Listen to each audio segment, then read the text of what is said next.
Amélie, vous nous parlez aujourd'hui d'une pièce de danse du chorégraphe israélien Yuval Pic à voir dans le cadre du festival Jogging au carreau du Temple. En effet, Margot, Yuval Pic reprend cette semaine l'une de ses meilleures créations, Acta Est Fabula, au carreau du Temple. Une petite bombe jubilatoire à l'énergie faussement légère, ça fait du bien en ce moment. Allez, je vous emmène.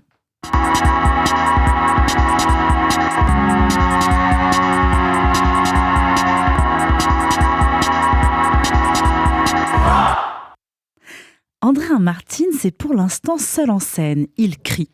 On vient de l'entendre. Il porte un haut vert et un pantalon à rayures. Ça, c'est assez tonitruant aussi. L'homme aux allures de loup-garou joue autant les singes que les clowns en imposant un étrange rebond. Puis arriveront des micros, mais ici, ils seront utiles, non pas quelquefois comme un subterfuge. Vous savez, dans le théâtre contemporain, ça peut arriver.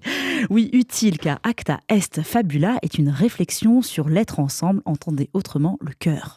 Et que veut dire Acta Est Fabula, au fait? Bonne question, Margot. C'est du latin, figurez-vous. Et ça veut dire la pièce est jouée. Et Yuval Pic ne garde que l'idée de cette idée, la pièce est jouée. Très vite, la scène se remplit de 4 autres interprètes, tous et toutes pailletés, vêtus comme dans une soirée déguisée années 80. Je suis sûre que vous avez l'image. Yuval Pic emprunte volontairement des sons et des gestes au patrimoine de la culture pop, entendu au sens très large. Les bras se lèvent vers le ciel comme les juifs racidiques, les épaules s'opposent comme chez les danseurs orientaux. Yuval Pic est né en Israël, il a été formé notamment à la Batsheva et s'amuse ici clairement des gestes fondateurs de la culture israélienne. On retrouve une énergie semblable à celle des travaux d'Ofesh et Chester, que vous connaissez peut-être. Mais ici, les enjeux politiques ne sont pas au centre. Et Yuval Pic aime brouiller les lignes. Totalement, fidèle à sa signature, Yuval Pic offre à ses danseurs et danseuses un corpus de gestes comme des postures. Un rebond, un déhanché, des mains qui tremblent, des courses, des marches. Il travaille la ligne pour mieux la troubler. Il nous perd sans cesse en dialoguant à la façon démente de cette scène où un homme totem se voit offrir une danse sacrificielle en grand écart. Je vous jure, c'est assez fou à voir. Et vous adorez la bande-son aussi, n'est-ce pas, Amélie?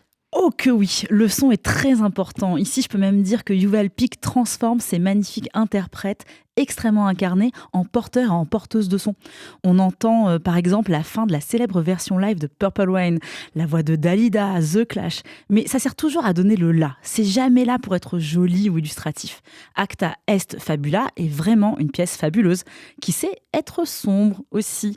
La lumière très fine de Sébastien Lefebvre évolue jusqu'au blanc clinique pour quitter l'humour et la légèreté. Les pas sont lourds, graves, fatigués. Être ensemble est un épuisement, une écoute nécessaire qui, semble dire Yuval Pic, demande des efforts monstrueux. Et en ce moment, ça nous parle, non? Le résultat est une pièce jubilatoire aux dynamiques à la fois opposées et rassemblées. Une proposition exigeante à laquelle il est fascinant de se laisser prendre.